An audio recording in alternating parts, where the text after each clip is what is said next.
জীৱিত অৱস্থাত জুবিন গাৰ্গক ডক্টৰেট ডিগ্ৰী প্ৰদান কৰি প্ৰশংসাৰ পাত্ৰ হৈ পৰিল USTMৰ স্বত্বাধিকাৰী মহবুবুল হক। জীৱিত অৱস্থাত জুবিন গাৰ্গক ডক্টৰেট ডিগ্ৰী প্ৰদান কৰা একমাত্ৰ প্ৰতিষ্ঠানখনেই হৈছে USTM। জুবিনৰ প্ৰতিভাক সন্মান জনাই তেওঁক জীৱিত অৱস্থাতে সংগীত, চলচ্চিত্ৰ আৰু সাংস্কৃতিক ক্ষেত্ৰলৈ আগবঢ়োৱা অৱদানৰ বাবে USTMে তেওঁলৈ আগবঢ়াইছিল সন্মানীয় ডক্টৰেট ডিগ্ৰী। ডক্টৰেট ডিগ্ৰী পাই জুবিন গাৰ্গ অত্যন্ত সুখী হৈছিল। ডক্টৰেট ডিগ্ৰী লাভ কৰি জুবিন গাৰ্গে কৈছিল যে এই সন্মানৰ বাবে USTMক বহুত বহুত ধন্যবাদ। মই কেতিয়াও ভবা নাছিলো যে মোৰ জীৱনত ডক্টৰেট ডিগ্ৰী পাম।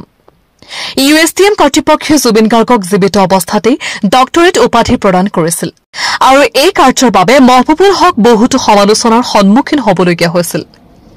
খুদ মুখ্যমন্ত্ৰীয়ে কৈছিল USTMৰ ডক্টৰেট ডিগ্ৰীৰ কোনো মূল্য নাই। মহবুবুল হকৰ এই প্ৰয়াসকে এক বিশেষ সিদ্ধান্ত হিচাপে গণ্য কৰা হৈছে, কাৰণ জুবিন গাৰ্গক এই সন্মান দিয়া একমাত্ৰ অনুষ্ঠানেই হৈছে USTM।